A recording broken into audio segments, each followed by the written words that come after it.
السلام علیکم ورحمۃ اللہ وبرکاتہ۔ کاشا آن لائن قرآن اکیڈمی کی طرف سے آپ کے سامنے حاضر ہیں۔ مسائل قربانی پر بات چل رہی ہے۔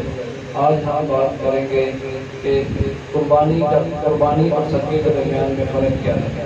قربانی اللہ تبارک و تعالیٰ نے یہ عمل رکھا ہے کہ جان کا نذرانہ پیش کرنا ہے، اس سے انسان پر جان نثاری پیدا ہوتی ہے، تو اس لیے قربانی اللہ تبارک و تعالیٰ نے جو جان کا نذرانہ پیش کرنا رکھا ہے، یہ اس کی وجہ ہی یہ ہے۔